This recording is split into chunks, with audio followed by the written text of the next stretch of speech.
नमस्कार दोस्तों, स्वागत है आप सभी का हमारे यूट्यूब चैनल मोरल स्टोरी पर।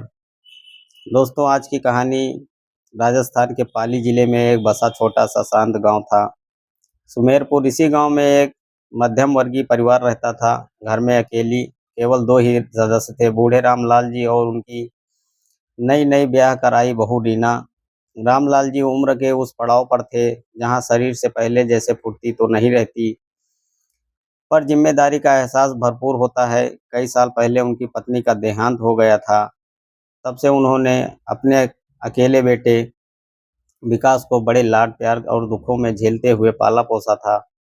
विकास अब एक होनहार और जिम्मेदार युवक बन चुका था। रामलाल जी गांव में ही अपनी 4 बीघा जमीन पर खेती बाड़ी करके और पशु पाल कर अपना जीवन बिताते थे। हाल ही में पूरे धूमधाम के साथ विकास की शादी पास ही के गांव की एक सुंदर और सुशील लड़की रीना से हुई थी। रीना देखने में बेहद खूबसूरत, नटखट और चंचल स्वभाव की थी। जब वह पहली बार दुल्हन बनकर इस घर में आई तो पूरे घर में जैसे रौनक छा गई। रामलाल जी अपनी बहू को देखकर फूले नहीं समाते थे। उन्हें लगा कि इतने सालों बाद उनके खाली पड़े घर में एक गृहस्थ लक्ष्मी मिल गई है, लेकिन खुशियों के इस माहौल के बीच एक मजबूरी आ खड़ी हुई। शादी को अभी मुश्किल से 1 महीना बीता था कि विकास को जयपुर की एक निजी कंपनी से बुलावा आ गया। विकास वहां एक सुरक्षा एजेंसी में सुपरवाइजर का काम करता था।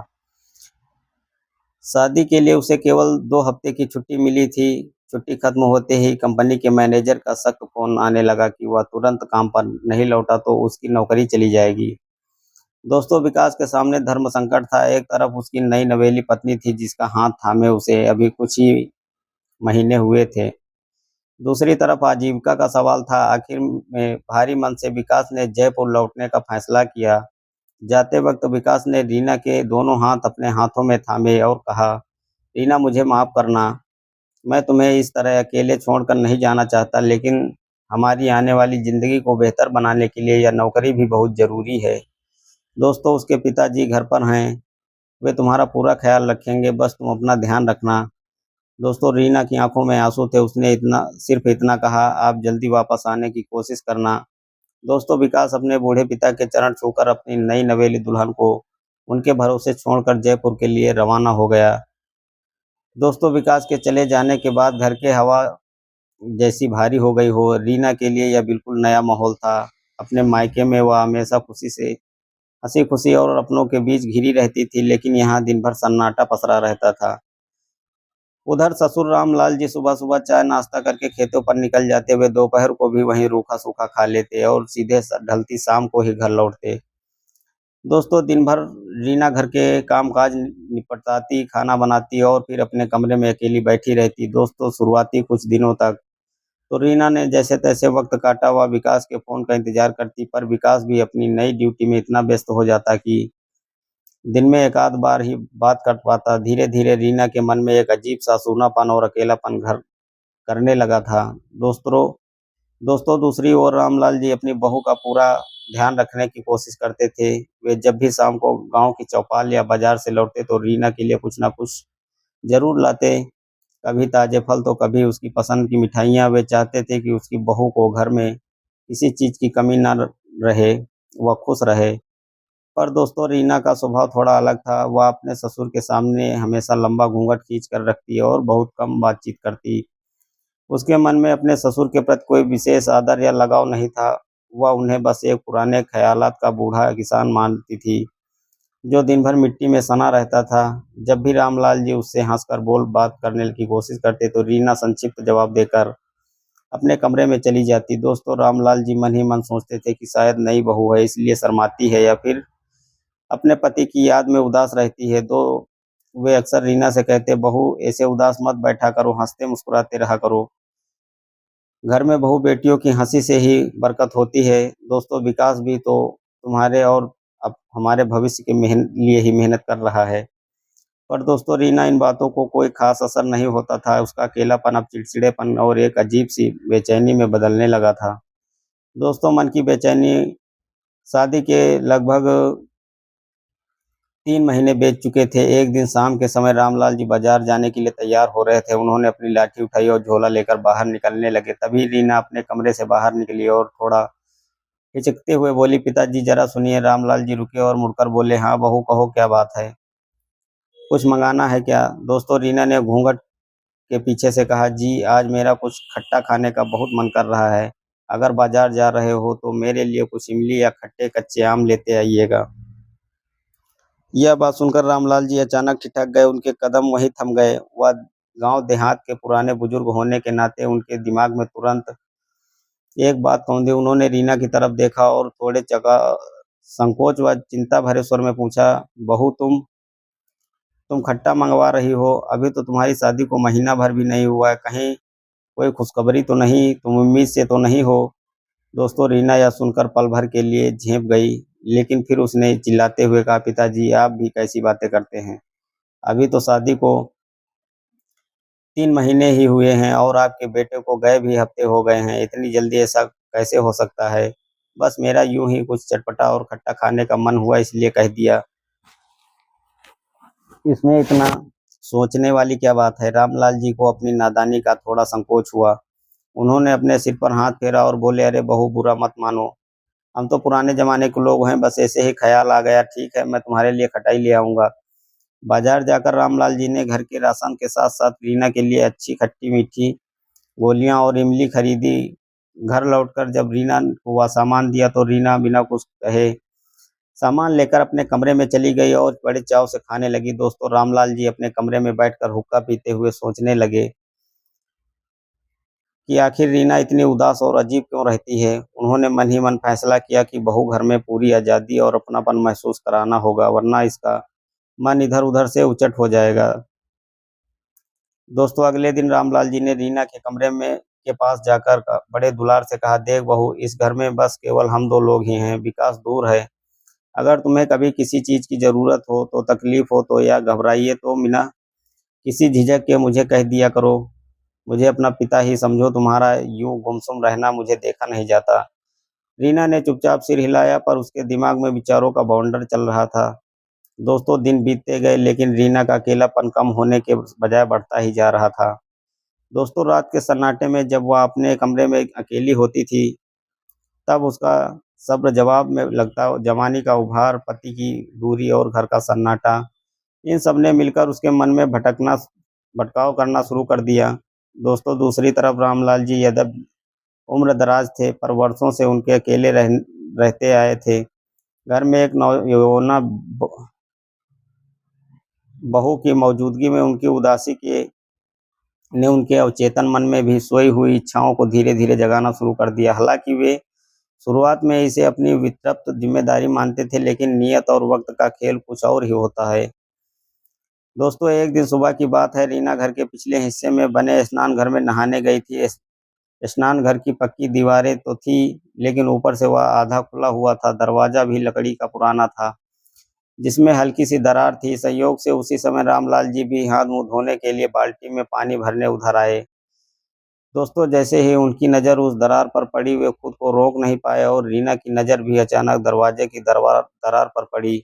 उसे एहसास हो गया कि बाहर उसके ससुर खड़े हैं। सामान्य परिस्थिति में कोई भी औरत चिल्ला उठती है या लज्जित हो जाती, लेकिन रीना के मन में चल रही बेचैनी ने कुछ और ही मोड़ ले लिया। उसने ना तो खुद को ही ढका और ना ही गुस्सा किया, बल्कि उसने अंदर से ही दबी आवाज में कहा, पिताजी क्या आपको भी नहाना है? रामलाल जी हक्के बक्के रह गए। उनका चेहरा शर्म से लाल हो गया। वे तुरंत पीछे हटे और घबराते हुए बोले, नहीं नहीं बहू, तुम नहा लो, मैं हाथ मुंह धो लूंगा। रीना ने अंदर ही अंदर थोड़ा हंसते हुए कहा, अगर आपको देर हो रही हो तो आप भी अंदर आ जाइए, साथ में ही नहा लेते हैं। दोस्तों, रामलाल जी का दिल जोरों से धड़कने लगा। उसने आसपास देखा कि कहीं कोई पड़ोसी तो नहीं सुन रहा। दोस्तों, उन्होंने तुरंत कहा, अरे नहीं बहू, कैसी बातें करती हो? सुबह का वक्त है, गांव में कोई देख लेगा तो थू-थू हो जाएगी, हमारी मर्यादा मिट्टी में मिल जाएगी। तुम आराम से नहाकर बाहर आओ।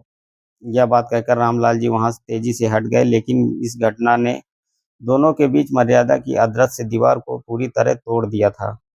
दोस्तों, अब दोनों के मन में एक दूसरे के प्रति दृष्टिकोण बदल चुका था। दोस्तों, उस घटना के बाद से घर का माहौल और अधिक तनावपूर्ण और कामुकता से भर गया था। रामलाल जी अब रीना से आंखें चुराने लगे थे, लेकिन उनके मन में एक अजीब सी हलचल शुरू हो चुकी थी। दोस्तों, वे सोचने लगे थे कि रीना अब केवल उनकी बहू नहीं, बल्कि एक ऐसी स्त्री है जो अपनी इच्छाओं के लिए तड़प रही है। दोस्तों, कुछ दिनों बाद रामलाल जी ने शाम को खाना खाते वक्त रीना से कहा, बहू आज मुझे खेत में पानी लगाना है, रात में बिजली देर से आएगी, इसलिए मुझे लौटते लौटते काफी रात हो जाएगी, तुम खाना खाकर सो जाना, मेरा इंतजार मत करना।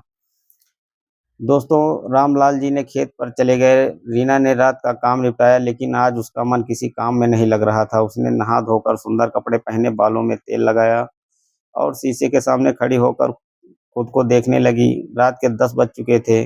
पूरे गांव में सन्नाटा पसरा था। रात के लगभग 11 बजे रामलाल जी खेत के वापस लौटे तो काफी थके हुए लग रहे थे। उन्होंने आकर अपने कमरे का दरवाजा खोला और गमछा उतारकर खूंटी पर टांग दिया। अभी वे खाट पर बैठने ही वाले थे कि उनके कमरे की सांकल धीरे से खटकी। रामलाल जी ने मुड़कर देखा तो दंग रह गए। सामने रीना खड़ी थी। दोस्तों, पूरी तरह सज धज कर घूंघट हटाए हटाए हुए। उसकी आंखों में एक अजीब सी शिद्दत और बेचैनी थी। दोस्तों, रामलाल जी ने घबराकर पूछा, बहू तुम इस समय यहाँ इतनी रात को ऐसे सज धज कर कहाँ जा रही हो? सब खैरियत तो है ना? दोस्तों, रीना ने धीरे धीरे कदम आगे बढ़ाया और कमरे का दरवाजा अंदर से बंद कर दिया। फिर वह सीधे रामलाल जी के सामने आकर खड़ी हो गई और कांपती हुई आवाज में बोली, पिताजी, आज मैं बहुत ज्यादा अकेलापन महसूस कर रही हूँ। अब मुझसे बर्दाश्त नहीं होता है। विकास मुझे यहाँ अकेला छोड़कर चले गए हैं। मुझे आज आपकी मदद की जरूरत है। दोस्तों, यह सुनकर रामलाल जी के पैरों तले जमीन खिसक गई, लेकिन साथ ही उनके मन का सोया हुआ शैतान भी जाग उठा। उन्होंने अपनी थर्राती आवाज में कहा, रीना, तुम यह सब क्या कह रही हो? होश में तो हो? तुम मेरी बहू हो, विकास की पत्नी हो। अगर किसी को पता चल गया कल को तो कोई बात बिगड़ गई तो हम समाज को क्या मुंह दिखाएंगे? दोस्तों, रीना ने रामलाल जी का हाथ थाम लिया और बोली, आप समाज की चिंता मत कीजिए। इस घर में हमारे अलावा कोई नहीं है। विकास को कुछ पता नहीं चलेगा। जो भी होगा उसकी जिम्मेदारी मेरी होगी। बस आप मेरा अकेलापन दूर कर दीजिए। दोस्तों, दोनों ने मिलकर सही और गलत के विवेक को भस्म कर दिया। उस रात मर्यादा, संस्कार और रिश्ते की तमाम सीमाएं टूट गई। ससुर और बहू ने एक दूसरे के साथ वह पाप कर डाला जिसकी कल्पना भी समाज में नहीं की जा सकती। दोस्तों, पाप का सिलसिला और रंगे हाथों पकड़ना उस पहली रात के बाद जो एक काम भूत या मजबूरी से शुरू हुआ था, वह एक आदत बन गया था। अब रीना का अपने ससुर के प्रति नजरिया पूरी तरह बदल चुका था। दोस्तों, वह उनके लिए रोज अच्छा खाना बनाती, उनका ध्यान रखती और रात होते ही दोनों एक दूसरे के करीब आ जाते। रीना अक्सर अपने ससुर से कहती, पिताजी, मैं तो आपको बूढ़ा और बेकार समझती थी, लेकिन आप तो आज भी जवान हैं। रामलाल जी भी अपनी पत्नी के जाने के बाद सालों से अकेले थे, इसलिए वे भी अब इस अवैध संबंध में पूरी तरह डूब गए। दोनों में यह भूल चुके थे कि वे समाज की नज़रों में क्या कर रहे हैं।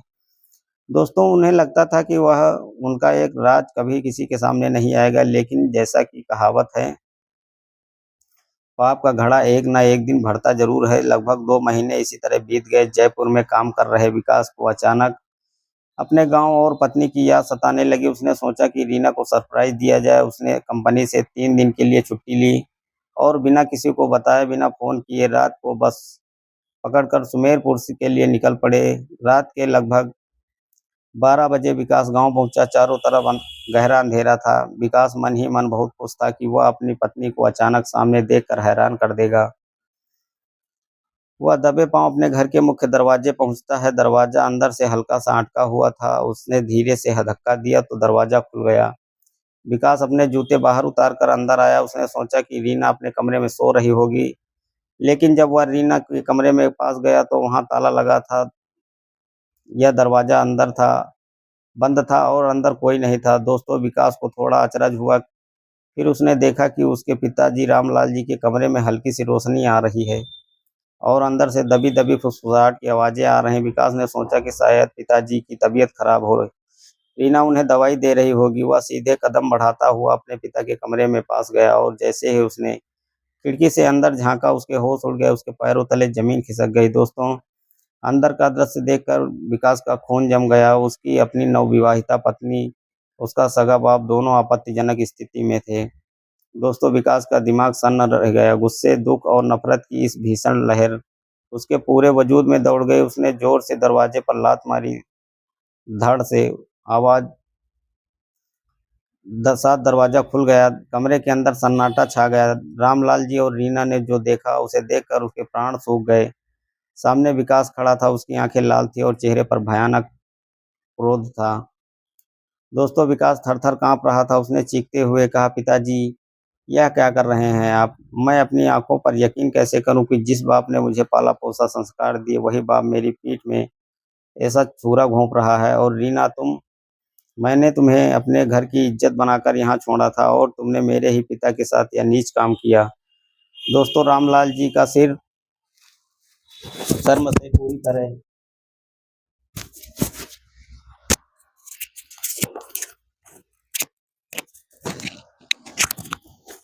शर्म से पूरी तरह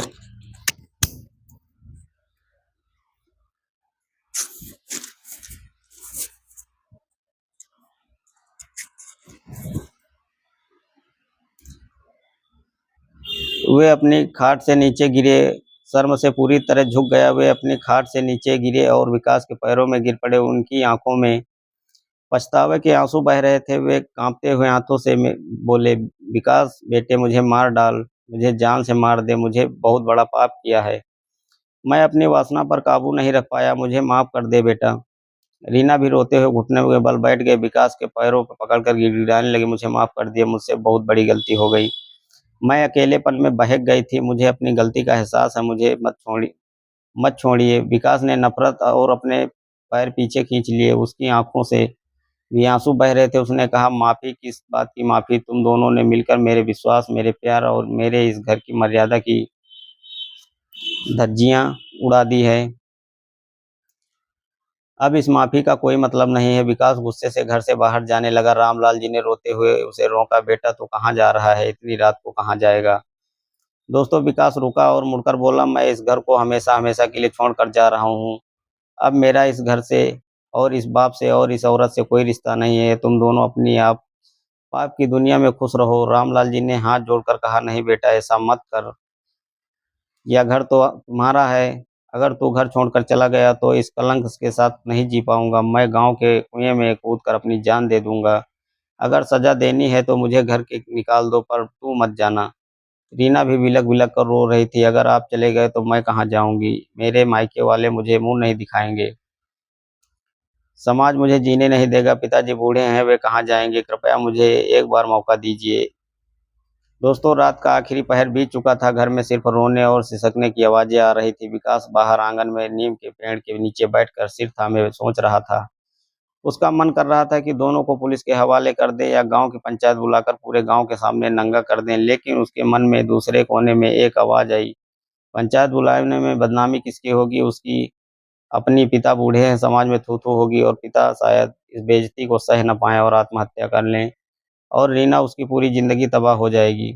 दोस्तों विकास ने ठंडे दिमाग से सोचा। उसे याद आया कि शादी के तुरंत बाद वह खुद भी रीना को अकेला छोड़कर चला गया था। यद्यपि यह रीना और उसके पिता के पाप का कोई औचित्य नहीं था, लेकिन कहीं न कहीं अकेलेपन ने ही इसी पाप की नींव रखी है। दोस्तों काफ़ी देर सोचने के बाद जब पूरब में सूरज उजाला फूटने लगा तो विकास उठकर अंदर आया। उसने पिताजी और रीना जी भी वहीं फर्श पर बैठे रो रहे थे। विकास ने गंभीर और कठोर आवाज में कहा, सुनो, जो पाप तुम दोनों ने किया है उसकी कोई माफ़ी नहीं है। कानून और धर्म दोनों में यह अपराध है। लेकिन अगर मैं तुम दोनों को बेदखल कर दूं या पंचायत बुलाऊं तो तुम्हारी पूरी नस्ल पर कलंक लग जाएगा। दोस्तों विकास ने रामपाल की जी की तरफ देखा और कहा, पिताजी आप मेरे बाप हैं, आपने मुझे पाल पोस कर बड़ा किया है, इसलिए मैं आपको इस उम्र में दर दर भटकने के लिए नहीं छोड़ सकता। लेकिन आज के बाद आप अपनी सीमा में रहेंगे, खेती बाड़ी कीजिए और ईश्वर से अपने पापों की प्रायश्चित की भीख मांगिए। दोस्तों फिर उसने रीना की तरफ देखा और सख्त लहजे में कहा, और रीना, तुम्हें मैं आखिरी मौका दे रहा हूँ, केवल इसलिए कि इंसान गलतियाँ का पुतला है और कभी कभी बहक जाता है। लेकिन अगर आज के बाद तुमने इस धर्म की तरफ या पिताजी की तरफ आंख उठाकर भी देखा तो मैं तुम्हें उसी वक्त अपनी ज़िंदगी से बेदखल कर दूंगा। दोस्तों रामलाल जी और रीना ने विकास के आगे हाथ जोड़ दिए। रीना ने विकास के हाथ थाम लिए और कसम खाई, मैं अपने प्राण प्राण त्याग दूंगी, लेकिन कभी दोबारा ऐसा पाप नहीं करूँगी, मुझे सुधरने का मौका दे दीजिए। दोस्तों उस घटना के 3 दिन बाद विकास ने एक बड़ा फैसला लिया। उसने गाँव में अपने पिता के रहने और खाने-पीने का पूरा इंतज़ाम किया। उसने गाँव के ही एक रिश्तेदार को खेत में काम के लिए मदद के लिए लगा दिया ताकि रामलाल जी अकेले न रहें।